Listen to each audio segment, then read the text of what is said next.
Balbontín, José Javier, buenas tardes, bienvenido.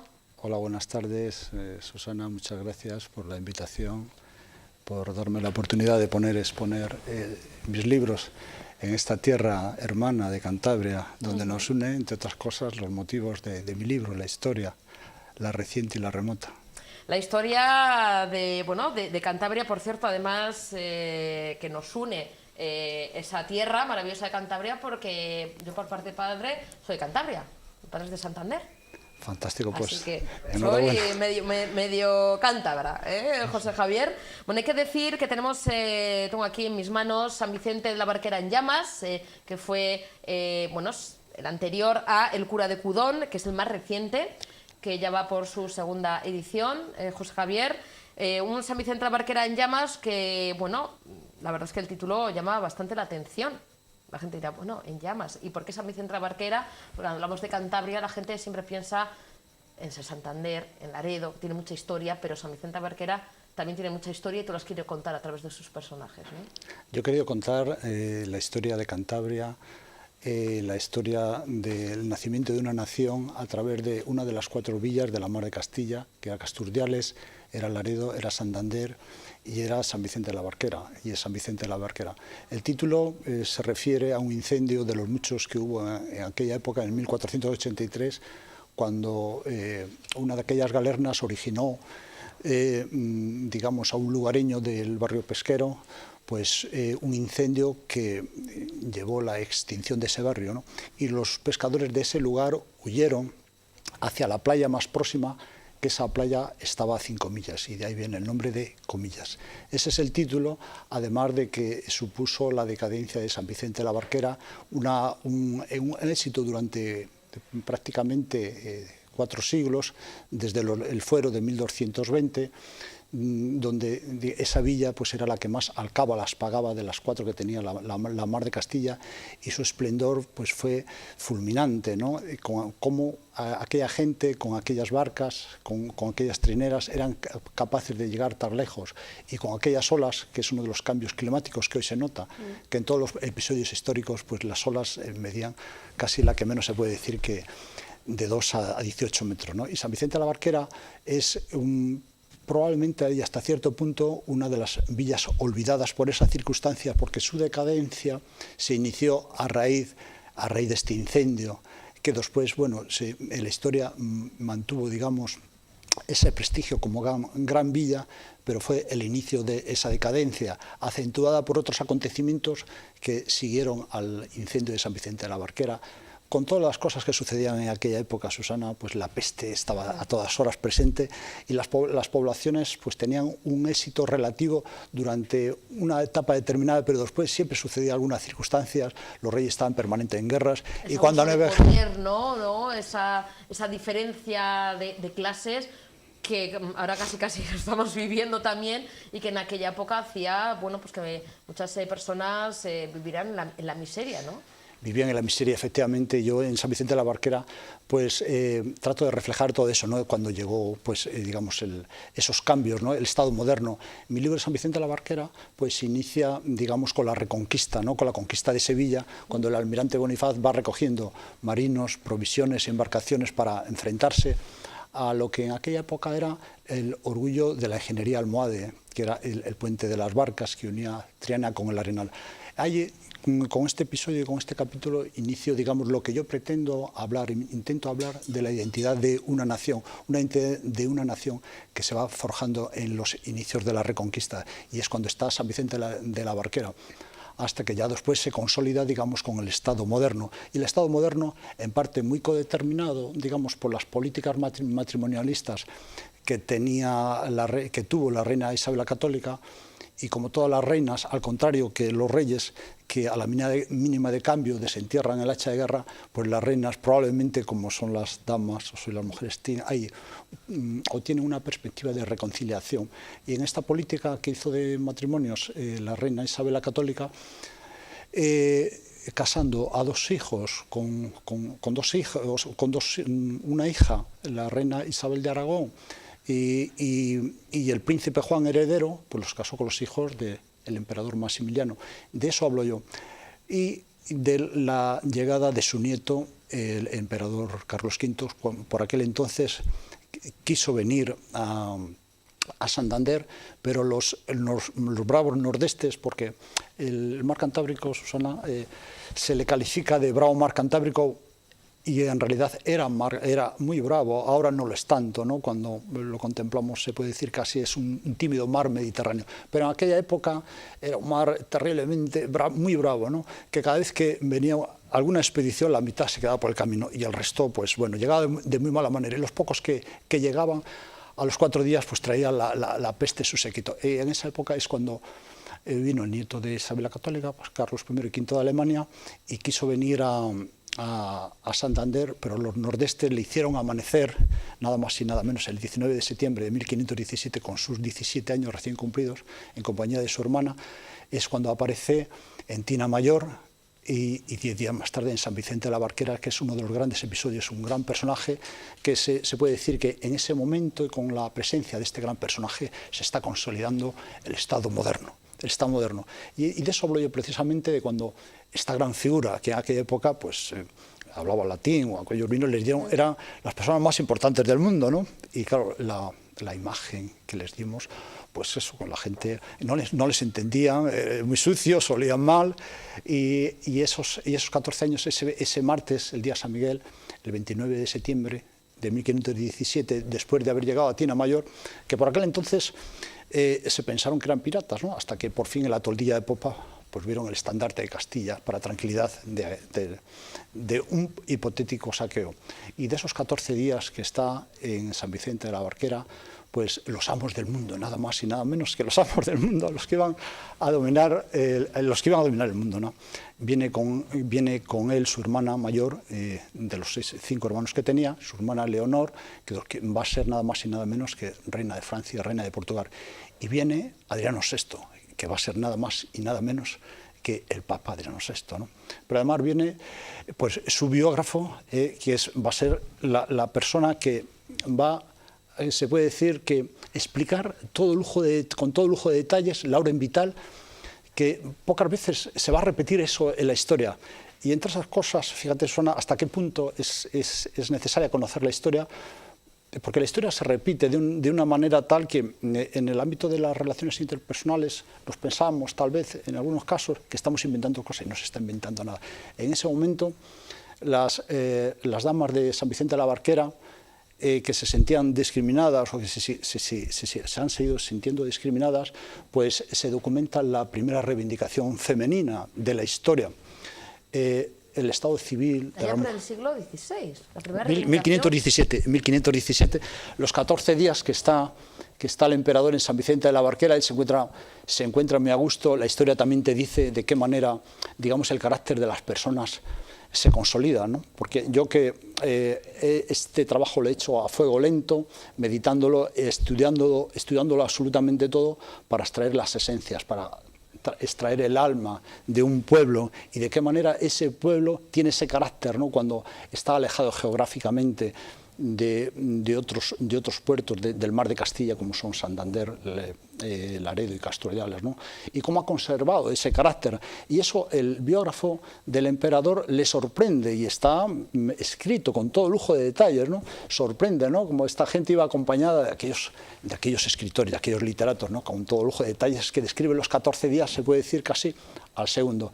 Y precisamente, como antes te hacía observar, las damas, en función de su estado civil, pues llevaban los famosos caperuchos, caramiellos que se llamaban, era la palabra, que no era nada más ni nada menos que, digamos, las señoras casadas, un lino, 7 metros de lino rodeando la cabeza, con lo cual impuesto desde la etapa de la Reconquista por los príncipes y los estamentos eclesiásticos, y aprovecharon esta visita para poderse liberar de aquel artilugio que no solo era muy caro, muy incómodo y caluroso en verano, sino que además era muy caro, que originaba un desequilibrio a las economías de la familia. Y pensando que cualquier situación nueva, como es el instinto humano, nos lleva a pensar eso, que es la oportunidad de podernos liberar, se lo propusieron a través de su biógrafo Laurein Vital, a ver si podían interceder hacia la bienvenida visita, si se podían liberar de aquello. Y con gran sorpresa, después de hacer digamos, esa intermediación al emperador, al futuro emperador y eminente rey de España, Carlos I y V de Alemania, y no solo negaron, sino que incluso dijeron que lo iban a incorporar a Bruselas porque les había encantado. Bueno, con esto quiero señalar esta anécdota y, bueno, sobre todo quiero decir que, o quiero tratar de reflejar o de mostrar las esencias que yo he tratado, que he descargado, ¿no?, en este libro, sobre de qué forma y de qué manera la historia se repite de una forma milimétrica, ¿no? Y entonces probablemente si atendiésemos un poco más a la historia nos daríamos cuenta de que, fíjate, ¿no?, nuestras reivindicaciones sociológicas y en qué punto estamos, ¿no?, que nos da la impresión de que es todo nuevo. Y probablemente lo único nuevo es la tecnología y la ciencia, pero en el ámbito de las relaciones de las personas, pues está todo ensayado. Evidentemente no se ha consolidado cuando reincidimos y repetimos. Y de eso habla de San Vicente de la Barquera, entre otras muchas más cosas, los aspectos más importantes que inauguraron la identidad de una nación, cuando se inauguró una nación, de qué forma, cuáles son los hábitos y las cosas que sucedieron en esa época hasta que se consolida el Estado moderno, con el casamiento de los reyes católicos, con el descubrimiento de América, los grandes acontecimientos. No solo descubrimos América, sino que Lebrija crea la primera gramática para enseñarles nuestra lengua, que después se va a invadir, va a conquistar el mundo, ¿no?, esos grandes acontecimientos. Y después, si uno quiere hablar de la historia, pues hay que hablar absolutamente de todo, cómo está presente la Inquisición, con hechos reales. He querido incluir personajes y circunstancias reales y dejar la ficción únicamente como una argamasa que pegue los acontecimientos reales, que sean críticas y no tanto de análisis, sino de demostrar aquello que existió.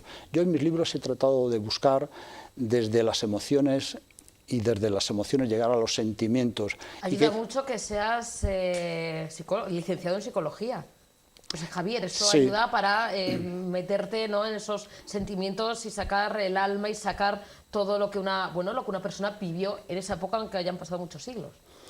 Ayuda mucho, y exactamente porque normalmente la historia se suele enseñar o se suele mostrar desde dos ángulos. Tal vez los historiadores, con muy buen criterio, enseñan como palabra de Dios aquello que está escrito en los archivos. Y tal vez los escritores, con un exceso o una sobredosis de fantasía, pretendemos o vamos haciendo muy subjetivo las situaciones. Yo he querido mezclar ambas cosas.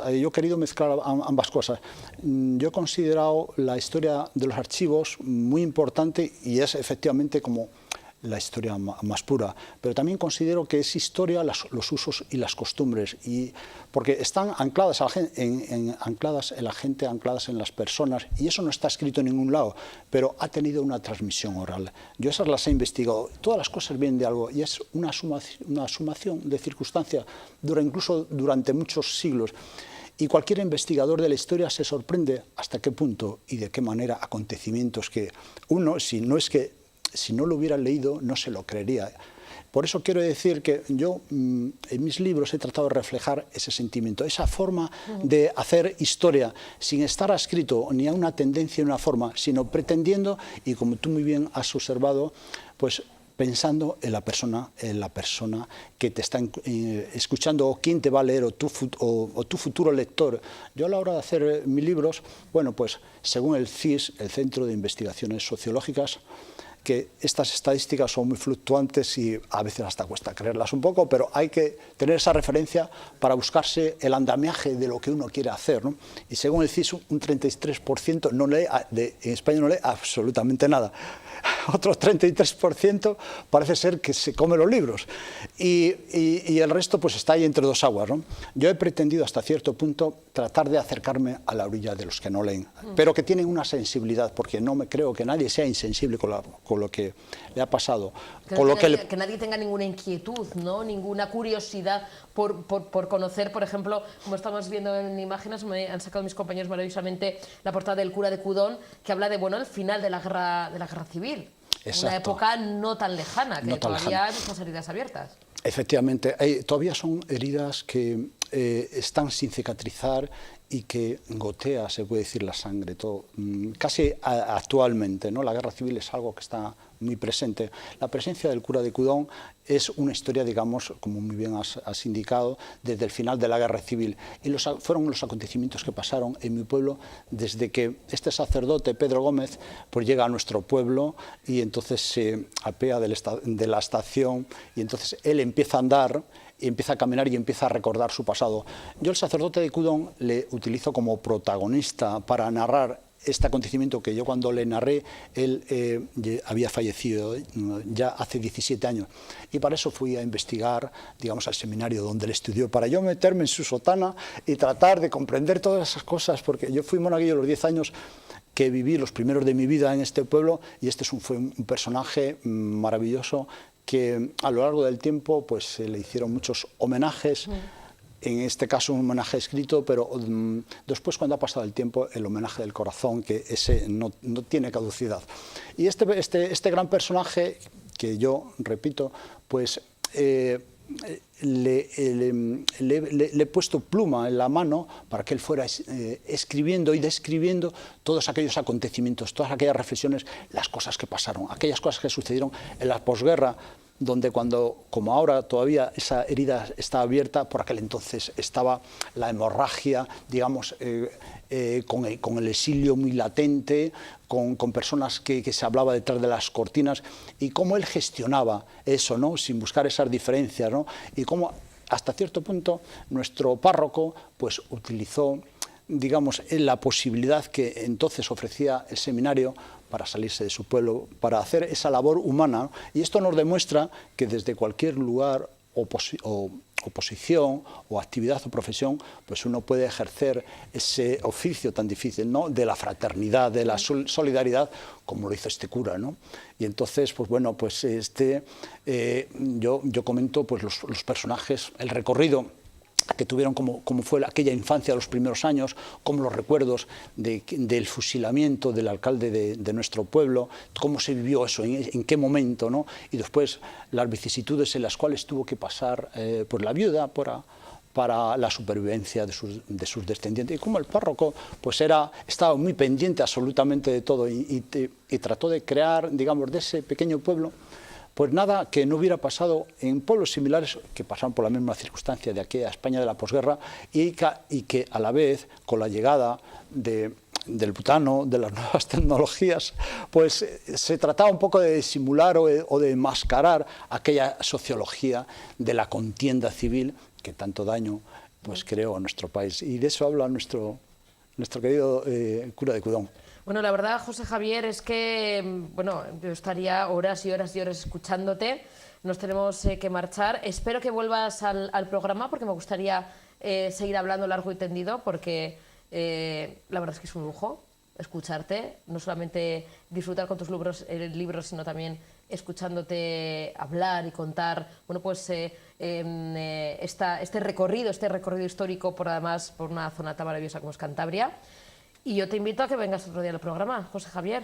¿Te apetece? Para mí es un placer. Que somos además, pues eso, mitad cántabra, sí, con lo cual pues tenemos ahí un cachito yo tengo un cachito de Cantabria también. Es un placer, además, tener una representante, ¿no?, de nuestra comunidad en esta tierra. Muchas gracias. Pues espero verte dentro de muy poquito, José Javier. Es un auténtico placer haberte tenido en el programa. Disfrutaremos con tus libros. Enhorabuena. Y lo dicho, muchísimas gracias y un placer tenerte en el programa. Muchas gracias. Encantado. Nos tenemos que marchar mañana miércoles. Volveremos a estar con todos ustedes aquí en Objetivo Vizcaya en Tele7 a las 5 de la tarde. Pasen buena tarde de martes. Cuídense. Un besito. Agur.